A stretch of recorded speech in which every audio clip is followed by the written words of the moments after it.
Back in the game. Hey, listen, I was having a good day until Omar talked to me on the phone and got me all depressed. So listen, for people who don't know, just Google that phrase or put Black UGs on Facebook because we're part of a special team of elite. No, I'm kidding. Right. Expat superheroes. yeah, it's literally a play on Black refugees, and we talk a lot about Black people leaving the United States, being forced to leave the United States, why they might choose. But in a related subject, we were discussing something related to COVID and the housing crisis intersected with just the general recession that people want to pretend like we're not in. But let's do this. Why don't you two reintroduce yourselves and then go into what you said that had me in a position to say we need to talk about this and inform some people who don't know. Yeah, absolutely. My name's Omar James, and one of the Black UGs, and my wife here. Yeah, I'm Aquila James. And we were having a discussion. We were just talking really about what this all could end up looking like, and things that I don't think I haven't heard a lot about, but there has been a increase in from this COVID-19, an increase in people not being able to pay their bills, of course, right? Because they're not working. Almost 40 million people unemployed, and some states not even offering the unemployment option. I'm in Florida, and it's like impossible for you to get the unemployment in the state. $1,200. Say that again and explain how it shook out that week. I mean that way when you talk about unemployment, so we can get some context. You want to do? Well, basically, the states, have different terms in terms of the unemployment benefits that they give. So various states around the country have different amounts that people are qualified for. Typically, what we've been hearing, at least in Florida, from the majority of people that we've been speaking to, neighbors, things like that, everybody's saying that it was like extremely difficult, and most people that we speak to were not able to get any unemployment benefits. So basically, most of them only received a stimulus package, or a stimulus check, should I say, in the case that they were not business owners. So. I mean, it was the website for Florida. It's been actually in the news. You can look it up on CNN or MSNBC or whichever you want to. But they actually were having terrible problems with the website automatically denying claims of millions of people. Accident. I'm sorry?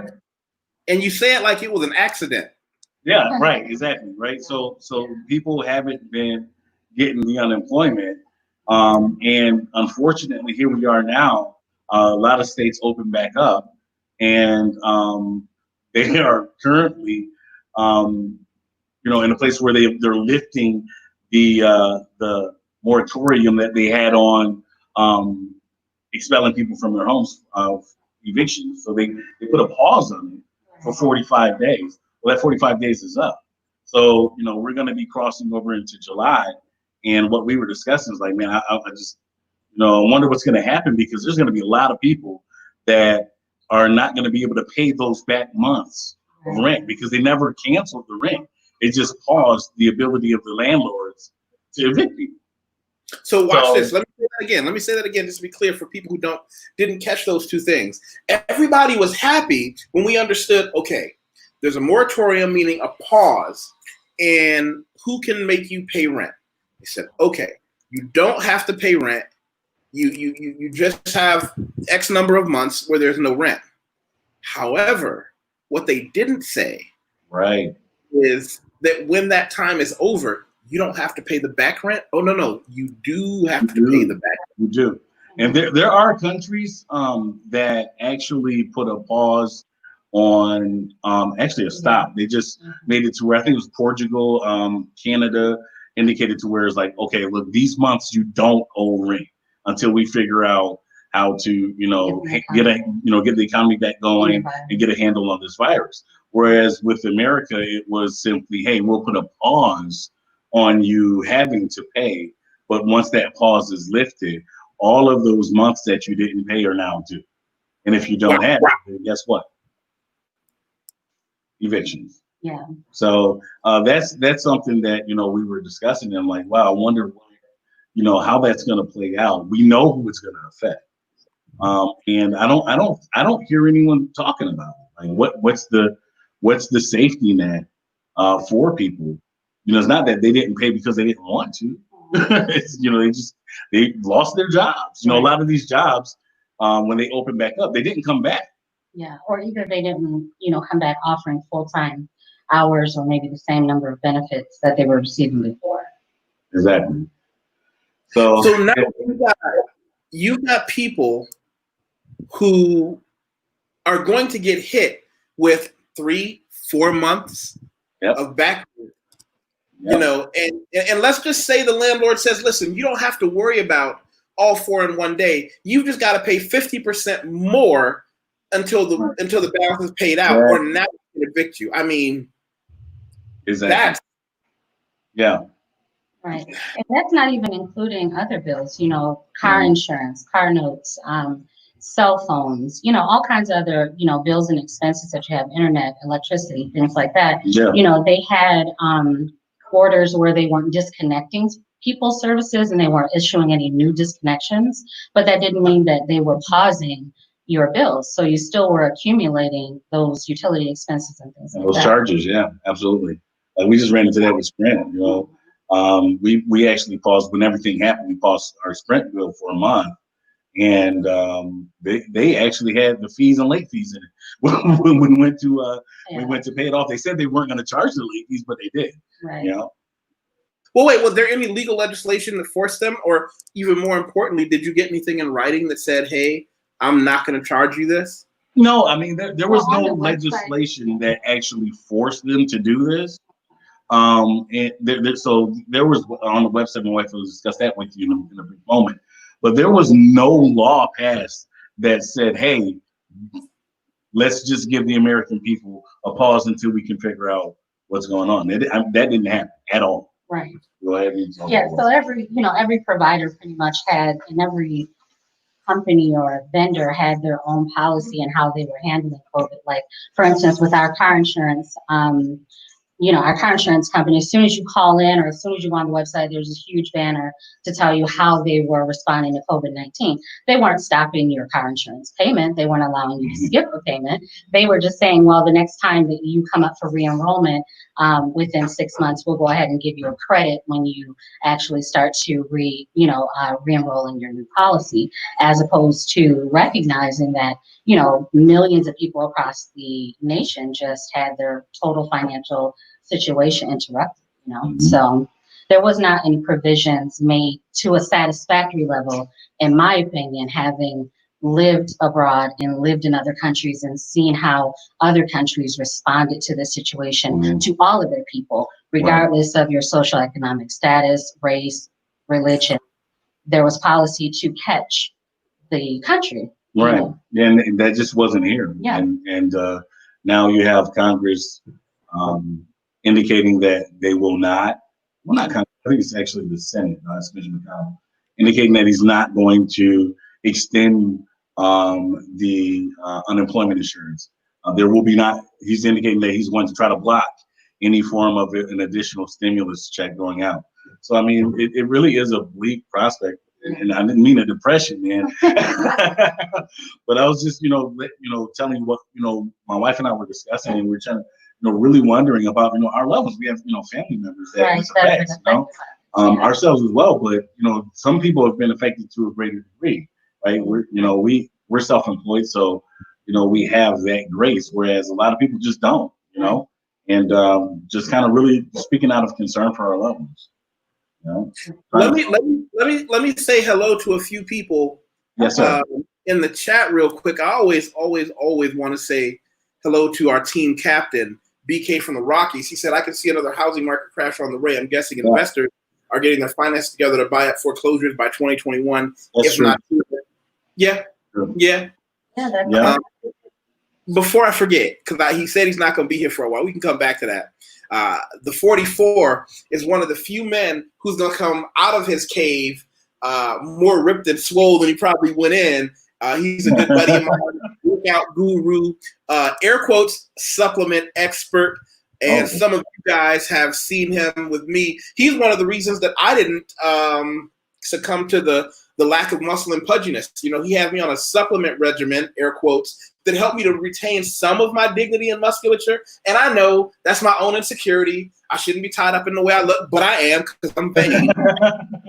I am. So I want everybody to go check out the Muscle Hustle 44 on Swole. He's got a lot to say. And we actually did another video. On my Patreon page. You guys can check out. I'll show you later. But I always want to say how to dear sister Amika. Hope you're doing well. How you doing? But going back to Brother BK, and BK, if you want a link, tell me. I'll send you a link. You know the door is open. This is one of those situations where, you know, what did D.L. Hughley say in an interview? He actually said once, you know, wealth is, and this is something I struggle with. I'm not wealthy, but I worked with money long enough to semi-retire at 37. I had no debt, 2 businesses, and 2 university degrees. I worked in the financial business long enough to feel an uncomfortable truth. And what he said is about fortunes can't be made. And I'm paraphrasing him. I'll have to find the link. But he said, fortunes can't be made by people with honesty and integrity. They can be done legally. Mm-hmm. Wow. Which is what I did. But I know for certain that what got me out from under was I understood very clearly all the legal loopholes, taxes, and tricks that a man could employ to walk out with no debt. And if I hadn't done that, I would still be working for other people, which I had a good career. I'm not complaining in the financial career. But when you learn how money really works, you really are faced with a horrible ethical dilemma. Because, my friends, when we have our little backroom chats, what are we talking about? What can I buy cheap right now? Right.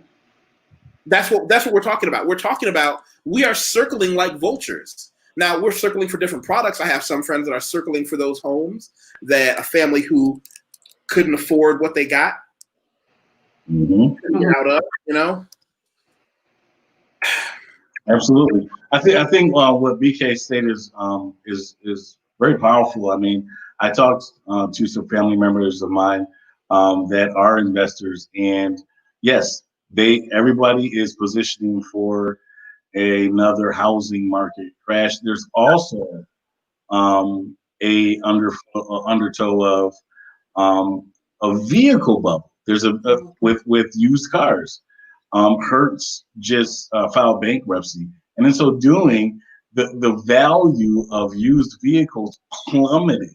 So everyone's now upside down on their car loans. Wait, let me back up. I didn't follow that one because, again, you got to remember, you're still stateside, living in the chaotic hell that I'm not. Yeah.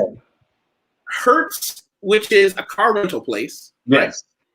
Right? Okay. I worked in that while I was still doing my certifications and government licensure for the investment insurance business. I was an area corporate accounts manager for the competition for Hertz.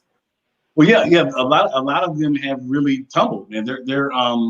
They suffered, drastically, due to this COVID-19 filing bankruptcies. And what happened is the value, because of that, they had an influx of used vehicles into the market.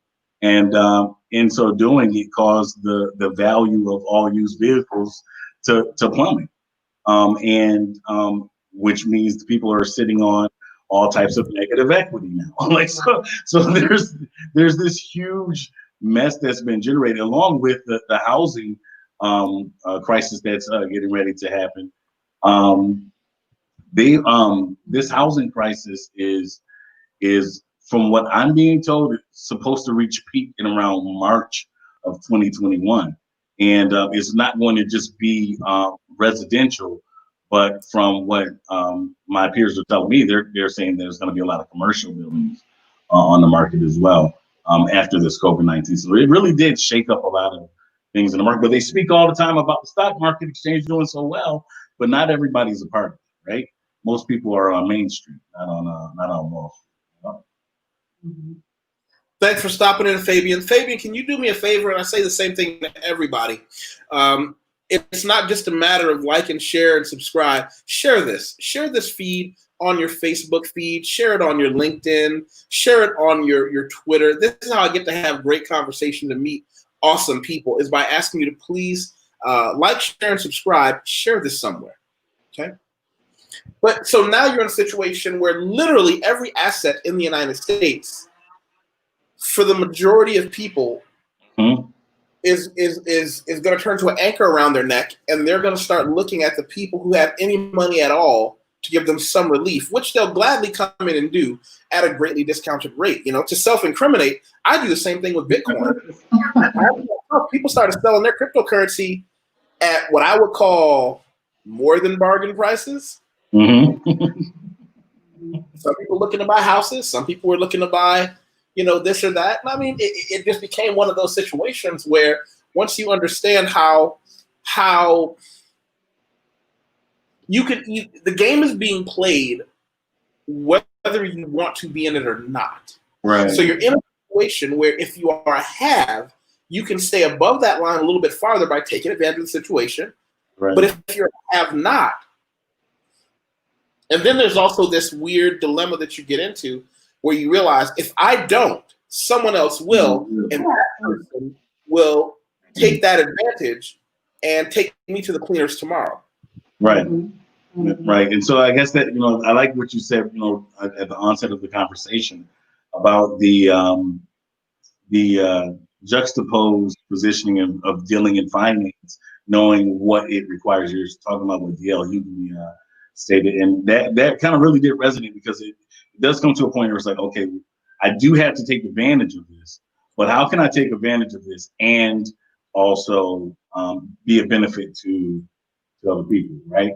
Because some people are, most people, you can't. Right? That's the thing. If anybody in the comments, you know, can understand this and disagree with me and give me some evidence, I want to be wrong. You can't do it. See, you can't be on the side. You can't be on both sides. You can either be in the I'm going to win side or I'm going to lose. And some of those come with different ethical, moral benefits and losses. The people who are going to lose are the people who are going to follow the rules. And I know I'm digging myself a grave in saying this. Follow the rules that are laid out for them will never get out. They'll be digging a hole to the center of the universe. Yeah. The ones who follow the rules and understand, well, I can put money in, and I shout this from the rooftops, cash value life insurance. Again, folks that look like us get the least amount of information. Get a qualified person. Talk to your friends. Who do they get their cash value life insurance from? Talk to that person. It's one of the steps you need to get out, but it's not sexy. And the haves, the people who understand how it works, they're never going to tell you. And by you, I don't just mean black. If you're not a have, nobody's going to tell you. Now, one thing, and thank you, by the way. Thank you, Fabian. Sid Owsley was paraphrasing, but this is something I really want to give pushback against. He says the have-yachts and the have-nots. Of wealth in these absolute terms, what they don't seem to think of wealth in is, and I'm going to do a whole different video on this, but here's the difference. Do you have 6 months worth of income saved up? Meaning that includes everything. That includes food, shopping, taking your girl, your family out to dinner, all that stuff, plus able to save minimum 10% if you have children, 20% if you don't, out of everything you get paid. See, it doesn't matter how much you get paid, but the haves, if you can do those two things, you are a have. Right. You are not going to get crushed because you have a little bit of bankroll and a little bit of flexibility.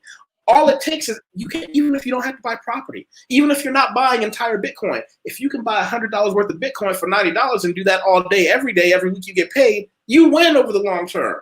Right. It's not even about having, it's about strategy. Right. It's about strategy. Like my business, I have a couple of different businesses, right? She's talking about, and thank you so much, Rainy Woman. I'll show everybody part of my LinkedIn, part of my ability to get out of the United States. You know, it came with, I'm still earning from my clients in the United States, but I'm living in Brazil, and there are dozens of countries where you can do this, where my cost of living for a higher standard of living that I could have had in the United States, because I had the 4-bedroom house with a hot tub, swimming pool, 3-car garage or 2 garage in it, all the entrapments, and I was saving a little bit of money. Here, I have a very simple bachelor pad. I'm putting the stunning majority of my money away into long-term investments, and I get to have a better quality of life because now instead of working every day 8 or 9 hours, I can go to the gym, train in my Brazilian Jiu-Jitsu. I have time to read books. Do you know the luxury? Like, I was reading an article about things wealthy people get that poor people don't get to have. One of them was the luxury of learning more after school because they have the time to learn more. Everybody here knows I'm heavy into Bitcoin, which you took a 12-week course to learn the fundamentals of. I'm learning Forex right now. I have a couple of different business models that I can do online. People don't seem to understand if you're struggling check to check, but this is where it gets awkward. This is where it gets awkward. The guy that I had to be to get where I am now, and some of you know where this is going. Some of you have seen this picture because I always tell people, the guy with the silly mustache that gets to wear, comic book T-shirts and blah, blah, blah, that guy only gets to exist because this guy paved the way for him. Mm-hmm. That dude right there, hey, I get scared of him sometimes. This man was out to make all the money, and I don't need you to like me.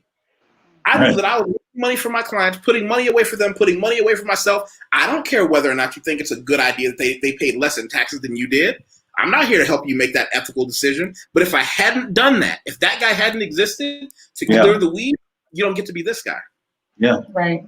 Absolutely. Yeah, it's definitely about strategy. We were just talking about this just the other day, as a matter of fact, about how a lot of people don't recognize that having a chance and having the opportunity to come outside of the rat race, reduce your cost of living, and all of that adds to your quality of life, but it also adds to your wealth, and once you have that opportunity, you put those things in place.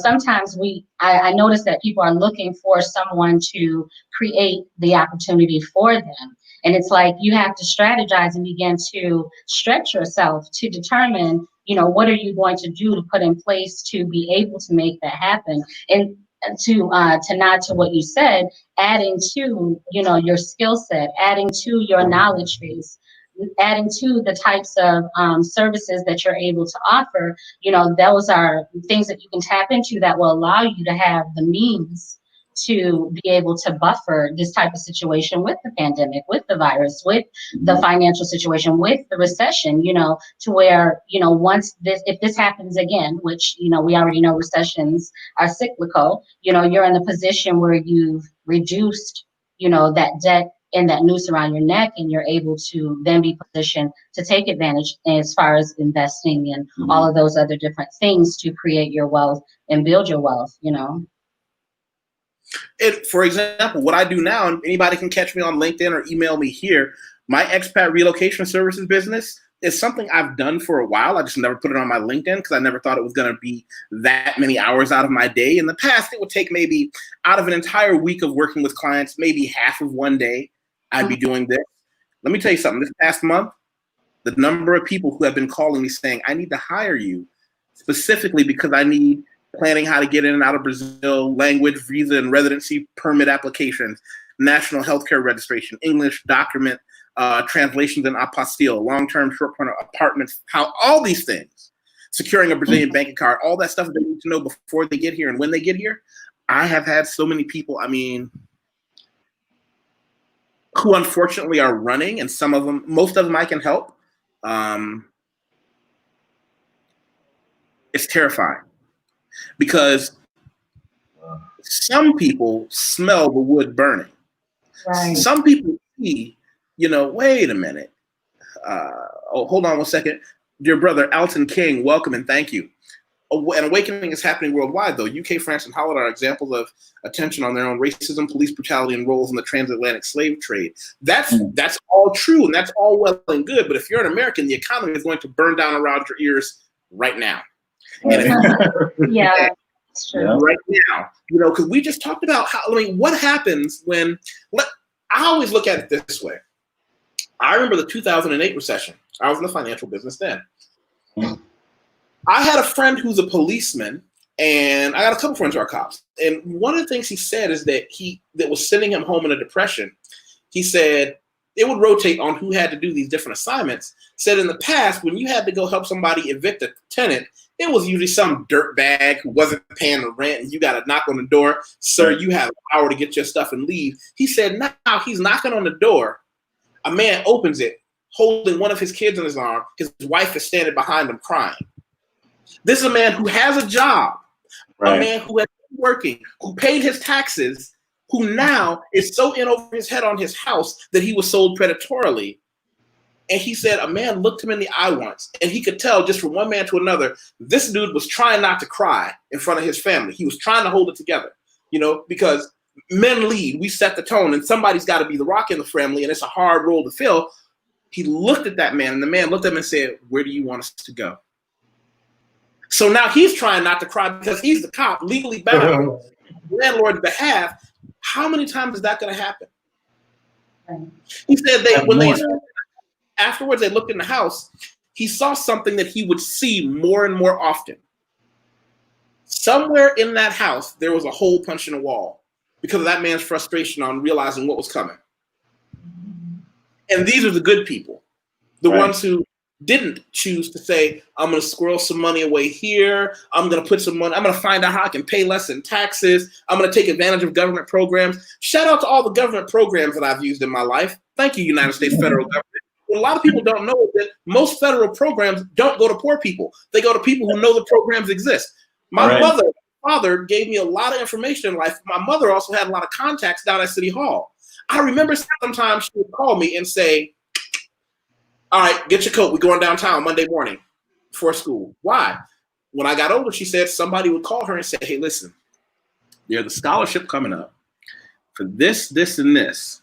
And they're not putting it in the newspaper. They're not putting it anywhere. The only people who know about this, even though they are legally bound to post it in the office, the only people who know about this are the people who work here and their friends and the boss's friends who are 99% white. So my mother would come in and they would look at her and go, because the question would be, how do you even know this exists? Right. And my mother told me, she said, now listen, when you see Mrs. Jones, you don't know her. You pretend like you don't know her. You don't know anybody. You just smile and hold my hand. And I remember doing that a bunch of times and getting these stuff. Again, my parents explained this to me when I was older. But again, the world doesn't favor the decent folks. If my mother didn't have those connections, if my father didn't have me reading books ahead of my game plan, ahead of my grade, but they knew not to trust the world. They knew they had to cheat in every possible way they could to get me out. Wow.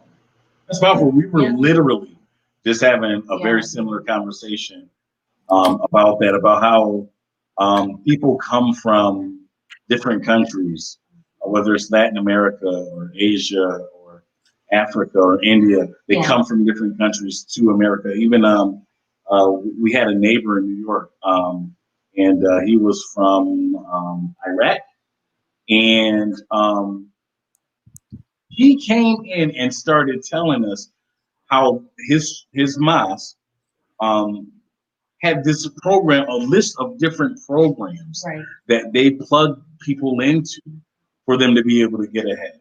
Right. And it was very strategic all the way down from housing, how to establish your credit, how to build and add different lines of credit or trades and things like that to your credit in order to build credit in this society, when to specifically call and get credit limit increases. Everything was like broken down. What doctor to go to, how to get the insurance. Right. You know, it was even down to like their food. They would shop at the places where restaurants. Right. So they would pool basically within their mosque, within their community, they would pool their resources together to buy groceries. So as opposed to going and buying them, you know, at a regular grocery store, they would go to a restaurant supply store. And they would buy everything in bulk, and then they would just break down the big cases of food and divide it amongst everyone. And so, you know, they were paying, like for a family of 4, they were maybe paying less than $200 a month for groceries because they were all, you know, dividing the cost. So, and, you know, they were eating excellent. I mean, the funny thing is they were just beautiful people because they used to constantly come over, bring us plates of food when they had celebrations, birthdays, everything. They would invite us over. So we had a chance to sort of see the inner workings of how they immigrated to the U.S., how they were taking advantage of the services that are here, how they were implementing a way to be able to reduce their cost of living as much as possible, take advantage of all of the free resources that are available to them here in the States, and how to pull their money and send it back to their country. They were doing America better than we were. Way better. Way better. They were just. He said the mosque practiced and benefited from group economics. You know who else did that, right? You know who else did that? Go ahead. Yeah. Anybody want to say who else did that? They look like us. Nah, nobody. Here's one. The Black Panthers were doing that before most of them were murdered in prison. They were literally telling people in their housing projects, listen, don't buy any food all week. One of us is going to go to the store down the corner and say, if you give everybody who has an identification that says they're from my housing project a 5% discount, I'll let all the mothers buy all their diapers and milk from you. All the people are going to buy all their groceries from you, but only if you give anybody who can prove they're from this area a 5% discount. By the way, corporate America does it all the time. It's just it's a thing you just do. It's not even a complicated thing. This is stuff that's taught in business school everywhere in the world, and that's one of the reasons that most of them were murdered. Right, and where's the disconnect though? So what we were just discussing was, these different cultures come to America, take advantage of these programs that we don't have access to, that were birthed out of the civil rights movement, and because we're not connected, like you were saying, like your mom was connected.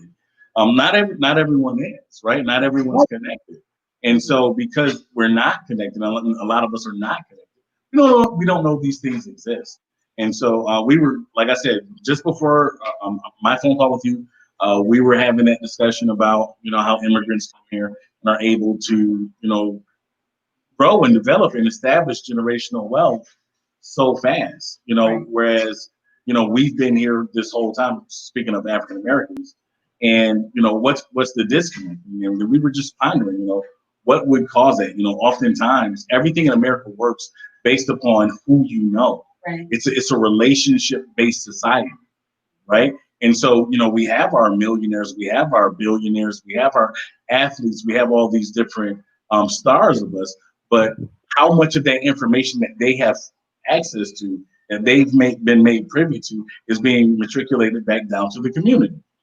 Because I never got any information from anyone in reference to these programs, in reference to these options.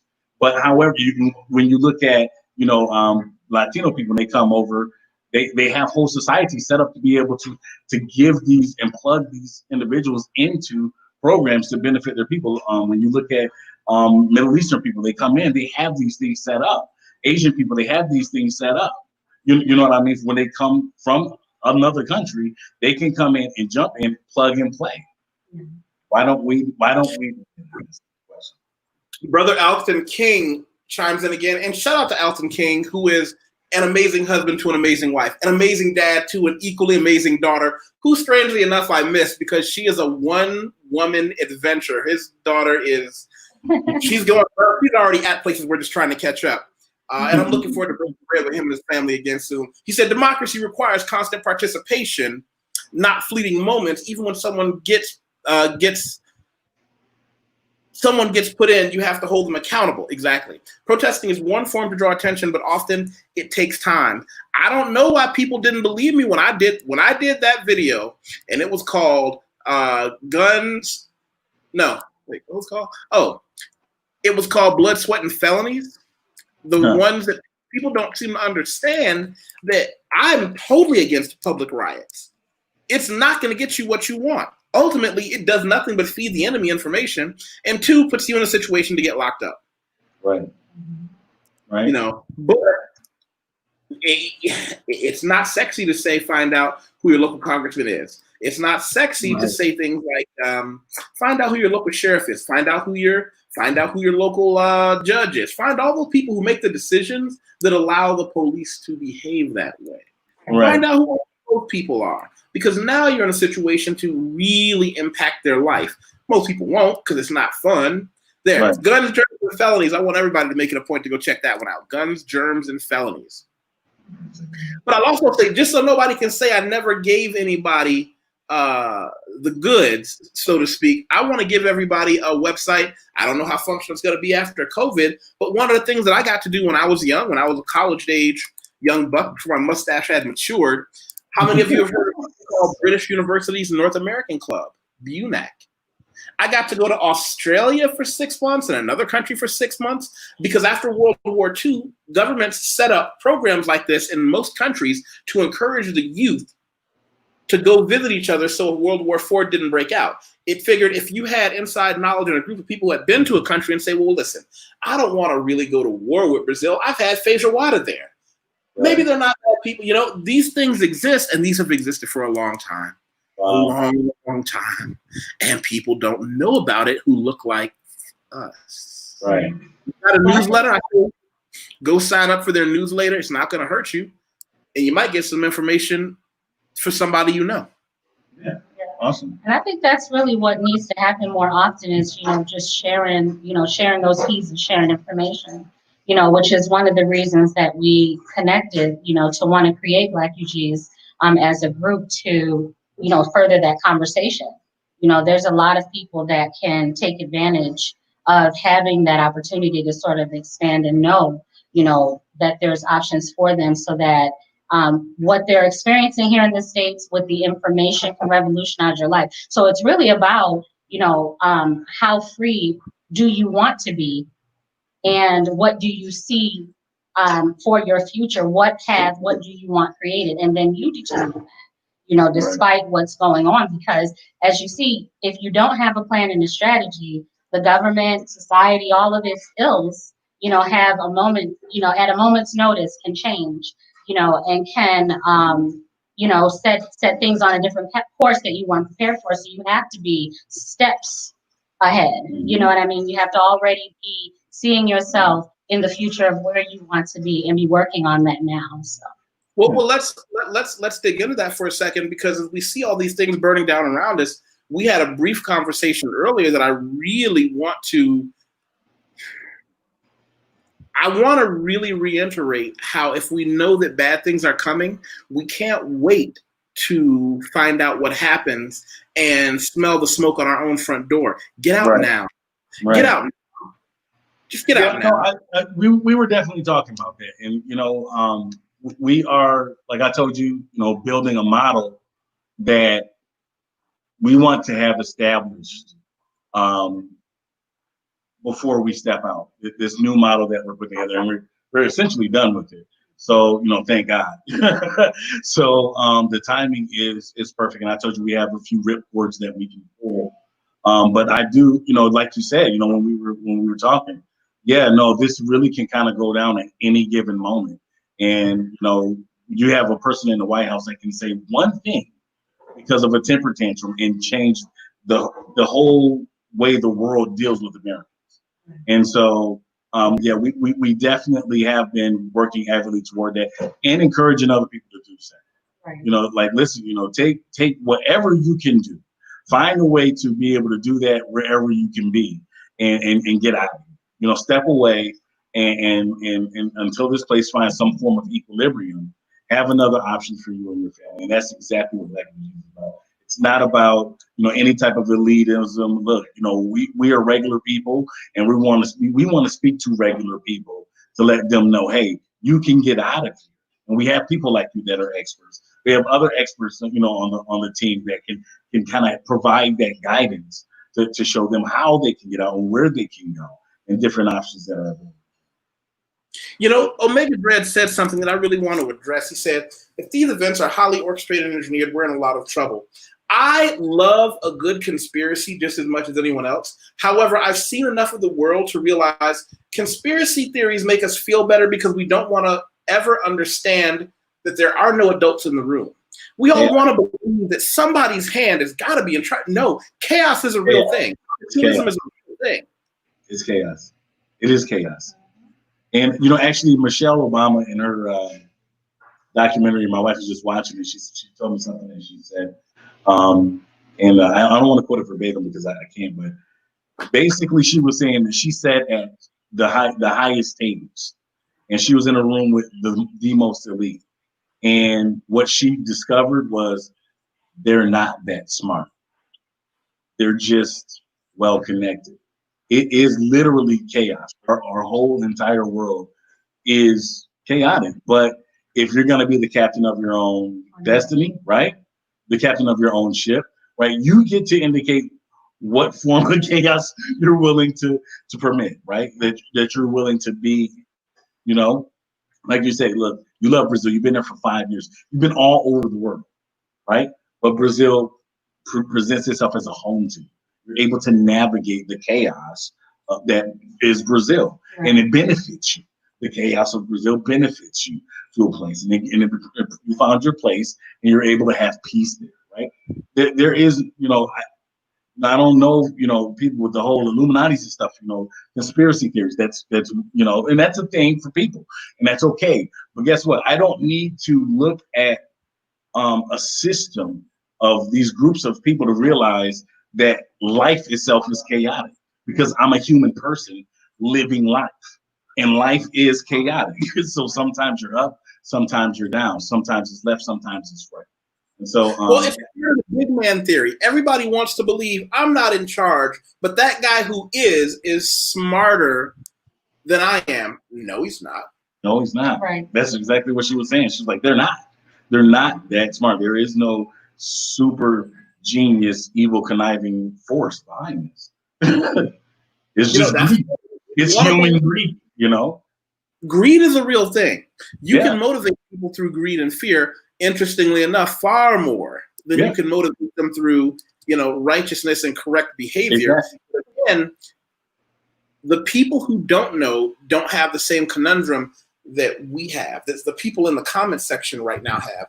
My constituency is made up on YouTube of people who tend to be educated. We tend to be over 30. We tend to be people who have made good financial decisions. And we have to have those conversations, because I've had friends damn near have a nervous breakdown when they came to me to talk about something that their financial expert told them, or something they read, and they're like, what, are you really telling me that I could have been doing this for the past 10 years, not paying taxes on it legally, and get money out later, and it would have been fine? Yeah. How come nobody told me? You didn't have a financial professional because nobody introduced you to one.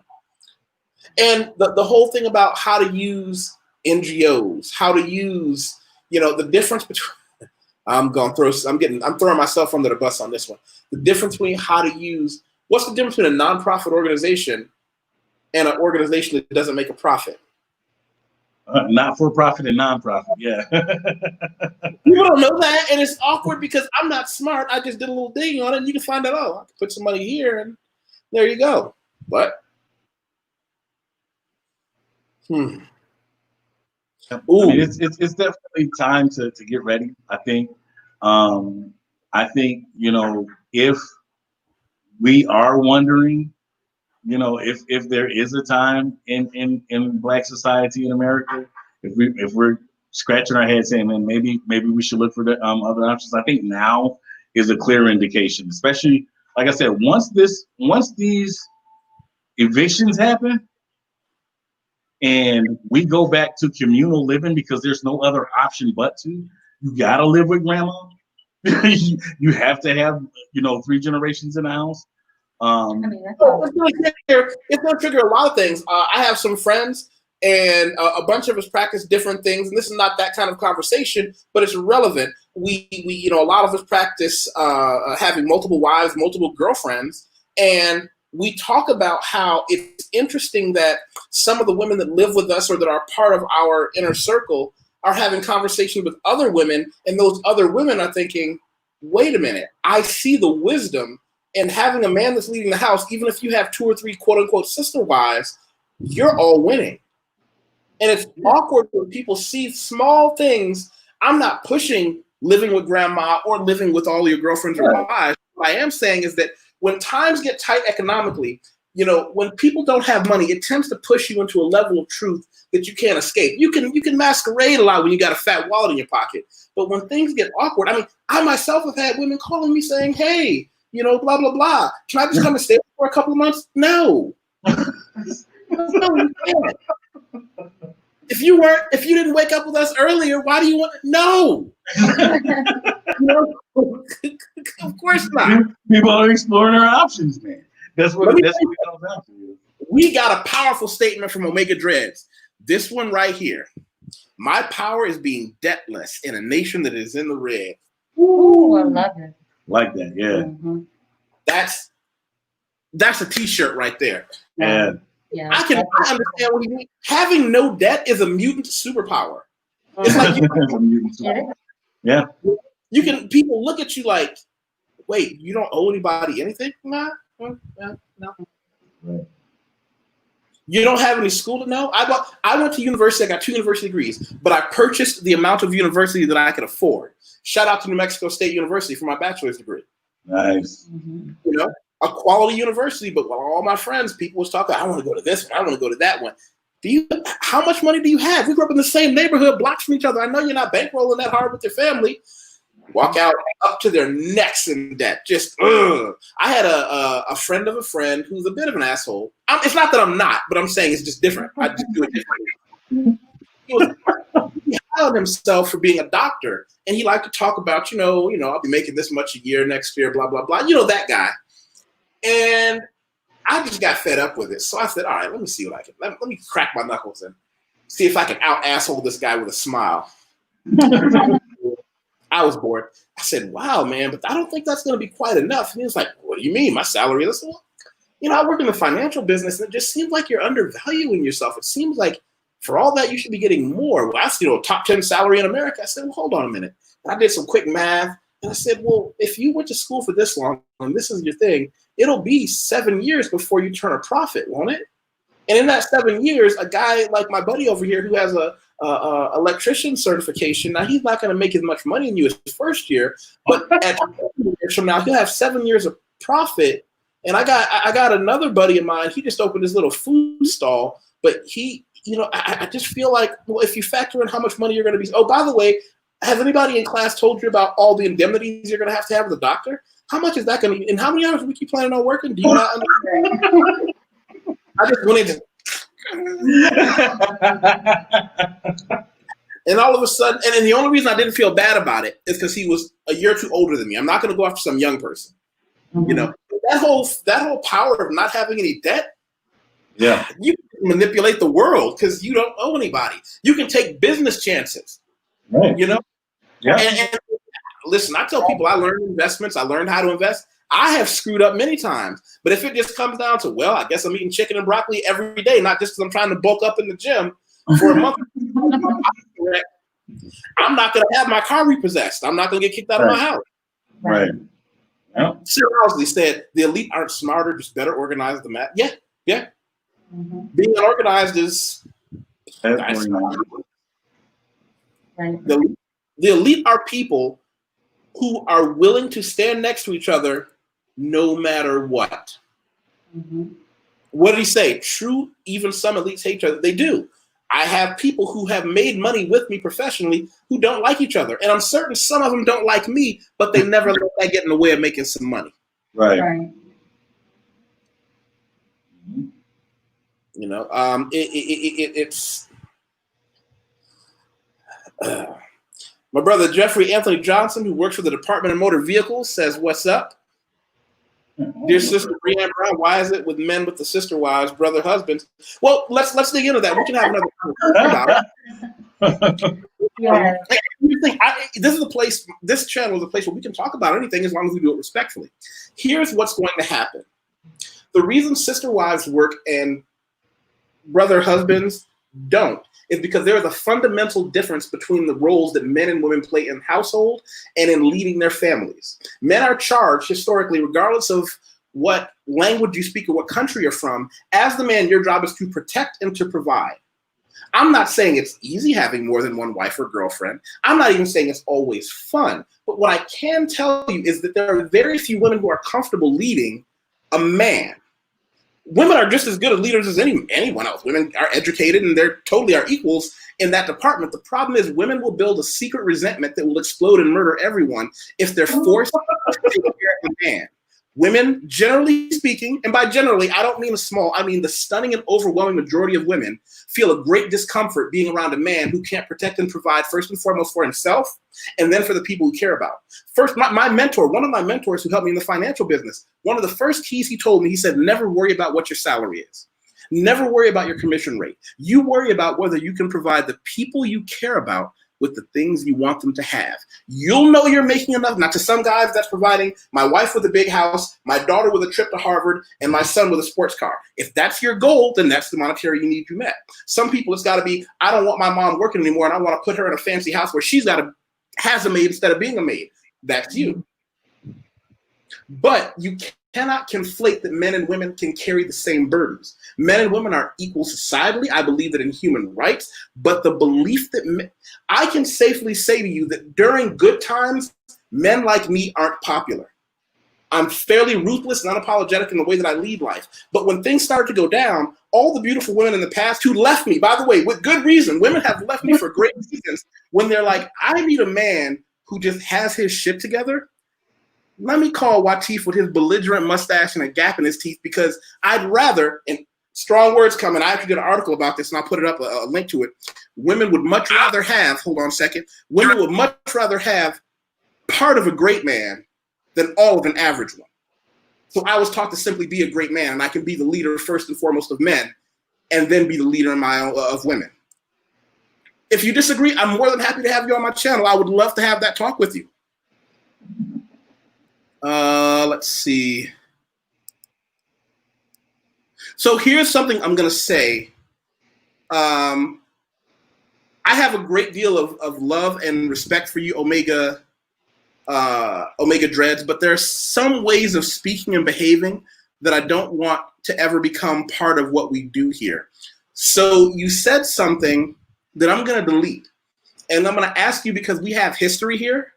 You know, you've been around the block with me and you support my channel and you say some amazing things. I'm going to say that we are not here to ever question someone's value as a human. We can disagree on a lot of things, but here, that's not going to be okay. So, and I say that because I want you to be around, you know, because you've been around, and I love having chats with you. If you want to call me after the show, we can do that as well. All right. So I just want us to all be on the same page. I think one of the reasons that this channel has done so well is because we all have that level of mutual respect that allows us to have these kind of conversations. How did I articulate that? Did that make sense? Did a great That was job. good. Okay. So yeah, that's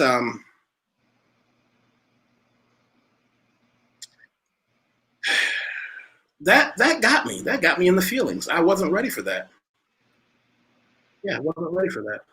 Okay. Moving on. Let's see. Freddie Paz, welcome and thank you. Reigning woman, exactly, Omega Dreads. That was our biggest deception. Yeah, the problem people have is that in America, most people don't know that.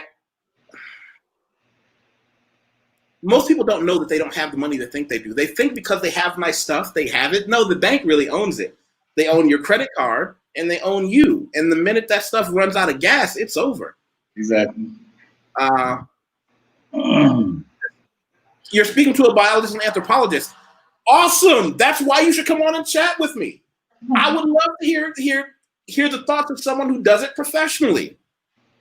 You know, maybe my life experience is not the norm. Maybe I'm living in a bubble and we all live in bubbles. I tend to attract those men who are more like me. I don't have any friends that are the smokers, the drinkers. I don't have any friends that misrepresent who they are. And if I do, they're immediately cast out of our circle. We're a small group of men and we're not that popular, but we can depend on each other in a way that most people can't. So maybe I'm not the normal guy. Well, I'm not normal. I know I'm not normal, but you know.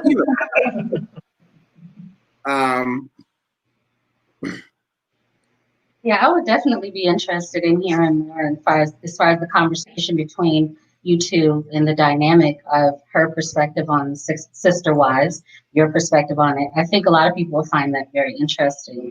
Like you said, living in a bubble. As far as me speaking as a woman, I've been married for almost 21, 22 years. So as far as that type to one, in one traditional type of marriage scenario, so I don't have really the knowledge to be able to speak to how the dynamics of that work. But I do know that is something that a lot of people are beginning to embrace, those types of polyamorous relationships.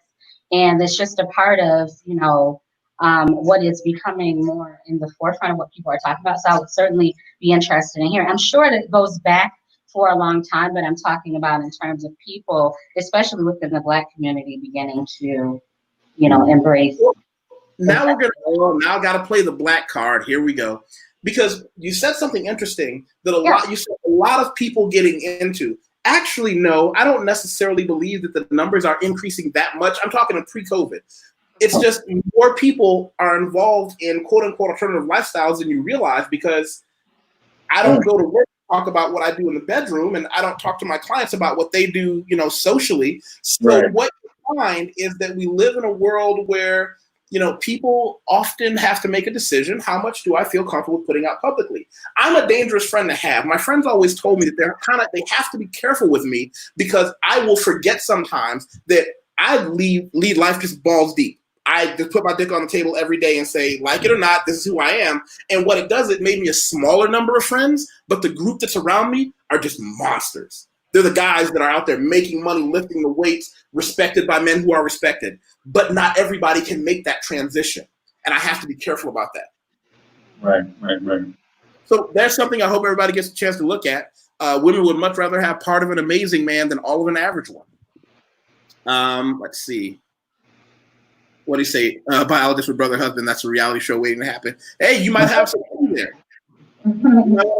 You might have some money in that one. So yeah, hey, we might have a chat on it, and we may do it on our Patreon. We may do that privately, because that's a very adult level conversation, and I want to make sure that the people that I invite are able to talk and listen, actively listen. But what I also don't want is anyone selling any way of life to anybody else. Right. It's more like you're not alone if that's who you are, but I'm not here to tell you how to make your apple pie. If you're happy with it, like my friends in Brazil get mad at the way I make rice. I make rice. They call it arroz papa, because they're like, your rice is too wet. Like, we can't eat this. I'm like, what are you talking about? I make my rice kind of like a gumbo style. You know how you can pour it over the side of a piece of meat or something like that? Yeah. They like their rice dried. Like, you should be able to pick up an individual grain. And they like to form their rice next to the food. And my friends were like, I made a pot one day and I brought it to the thing, and they were like, this is rice? I'm like, well, does it smell? Yeah, but it looks weird. It looks weird because it's not dry. And I made some chicken gumbo. I had some smoked chicken sausage, grilled chicken breast, olive oil, lots of onions, lots of tomatoes, and I put in about half a cup of green lentils, half a cup of rice, made a big old pot. Oh my goodness, it was. And they were like, and they were picking it up with their spoon like it was an alien. They're like, it's like, why are you? Man, I'm like, well, you just eat it. It tastes good. I like the way it tastes. Well, why are you judging it anyway? Let's see. Dear Sister Barry Ann Brown said, yes, but what if a man is not part of the picture? It's assuming that plays part in your financial picture. What you said is absolutely correct, and we're going to have to go down a very unpleasant road, but I'm hoping everybody here can stay with me on this, and I'm looking for pushback, if that's okay, from either of you or any your video. Disagreement. Only broken societies create situations where there are so many women who don't have a man to protect and provide for them. Only a broken society produces a situation where men get themselves in a lot of trouble because we don't have any responsibility. A man with no mission and responsibility will fuck up his life and a lot of other people's. As I grow older, I see so many of the conservative values that when you're young, you think, well, that should be an option. But then when you get older, and there's nothing more dangerous than a man who is financially successful with no mission in life. I can tell you, if I didn't have my businesses that I run, I would be a mess.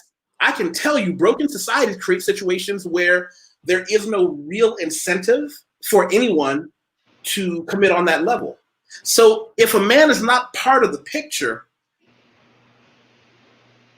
first, I feel bad about that. But second, you have to make extra plans, because getting older is, every society has books and literature, both fiction and nonfiction, of a guy who got fed up at life. He got to that age where he had done his due diligence, passed on wisdom to the other young men coming up. Now he's going to pick his dog, his shotgun. He's going to go out in the woods, build a cabin, and leave him alone. Or he's finally going to buy that brownstone and lock himself in and try to learn how to paint.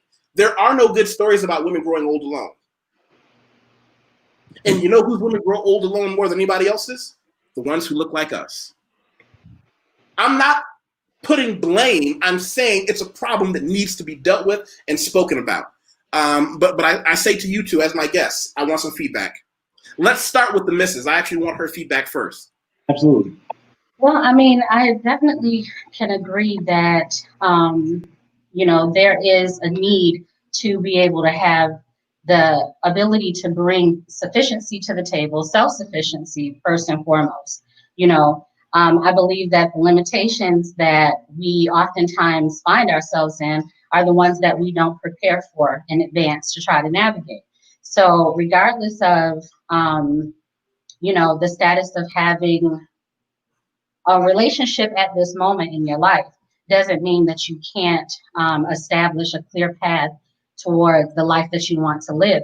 Now, there is a brokenness in terms of the way that our community, men and women, are interacting. It's become very toxic in a lot of ways, and I think that it's causing us to repel from one another more so than actually trying to get on the same page, repair what has been broken, and be able to develop the relationships that are going to thrive going forward. There's a breakdown in communication. I think you said it best, but dear brother Omar. Well, I think honestly that Black men are too dependent on a woman. I think that they have expectations that are invalid, oftentimes bred out of cowardice, don't know how to properly ascribe value to Black women. Therefore, when in relationships, oftentimes mistreat them. The strength of a man is not based upon not just only what he can provide, but his reach in depth, his depth of reach to his family. Being a strong man means nothing because you can get a wimp with an AK, you know what I mean, and he can protect his family. However, if you can't reach into the souls of your family and be able to add value and appreciation to your woman, you don't need to be in a relationship. If the relationship is 100% geared around what makes you happy and what will make you feel good or make your ego feel good and it makes you feel like you're being a good man, well, then you're still a boy. You're still a boy. You need a woman to make you feel like a man. You're a boy. And I think that because of that toxicity, we have a huge influx of Black men portraying and disrespecting Black women on social media, and oftentimes preferring other women as opposed to Black women. And I think that whoa, let's slow down. Let's go back. I can't let that one get too far without addressing something. Either we are free to be who we want or we are not. I can safely say to you, I have been loved by, and loved on by women of so many different races and colors, and I'm glad. I feel bad for the people who feel like their life is limited to any one group, be it the group they look like or not. I agree. I feel like when I hear people say preferring women other than Black, good for them.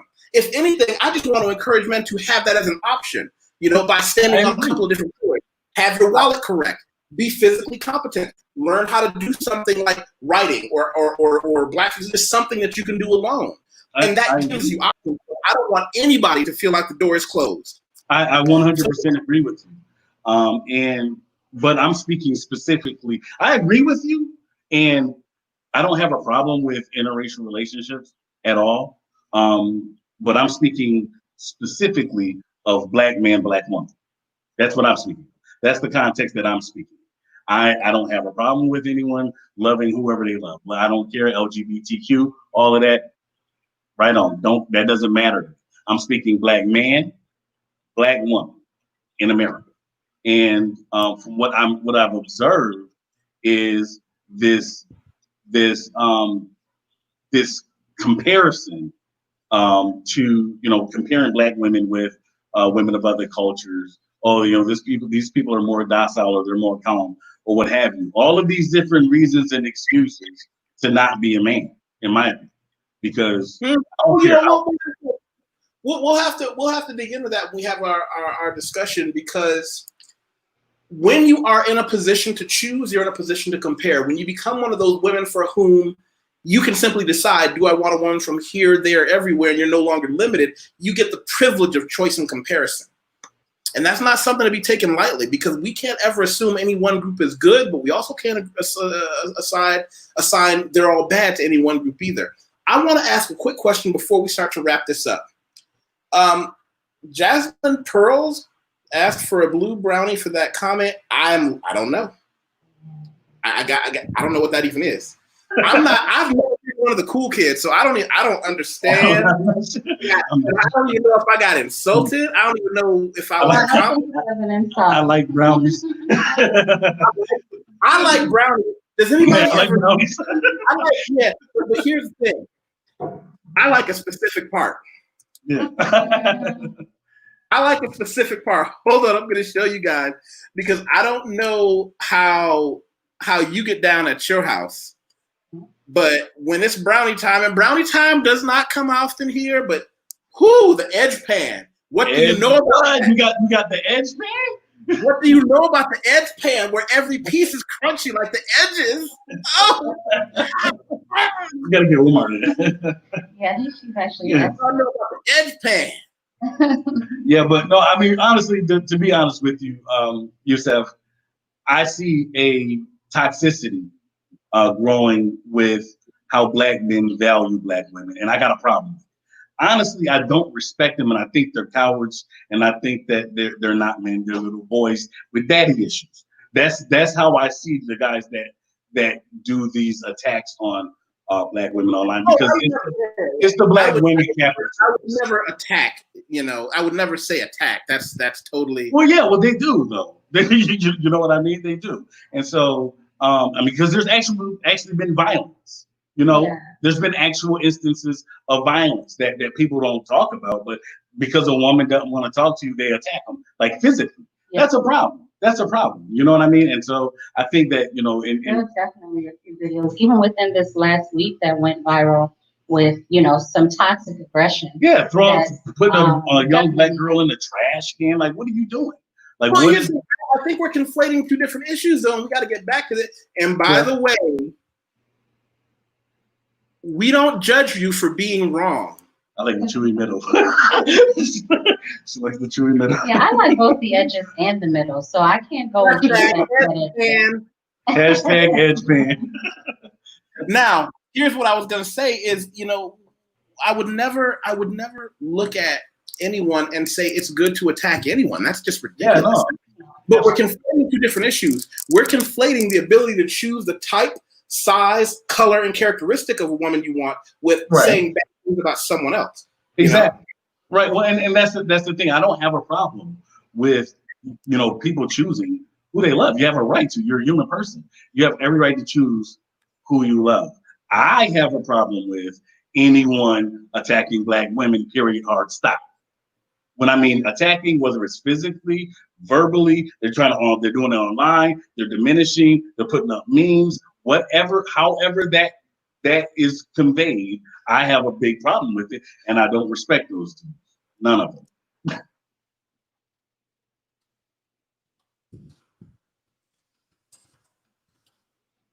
We've had this talk a lot. Yeah. Yeah.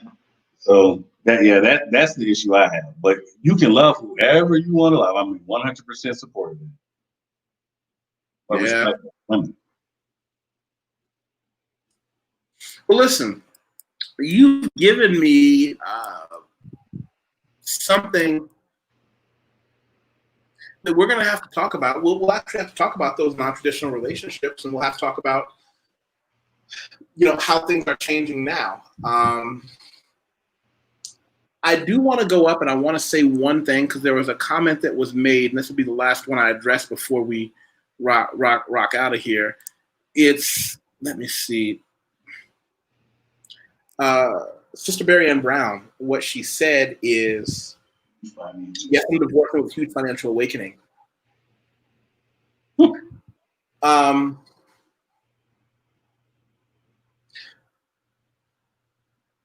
The problem with this is that I've seen over and over again, particularly when I was in the financial business, is that most women don't know that divorced or not, you'll probably die after your husband.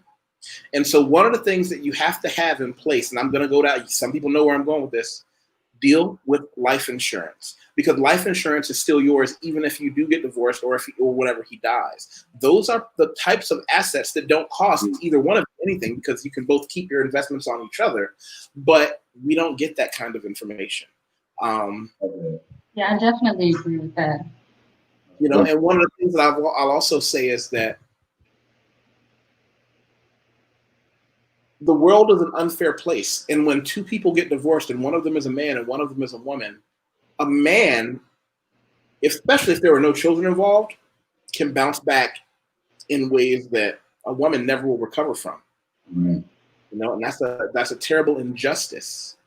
But there are so many factors that go into divorce. Like, how old were you when you were married? Did you get married because somebody got pregnant? Did you get married, for any of the reasons that help us as precursors to why marriages won't last? That's a different conversation.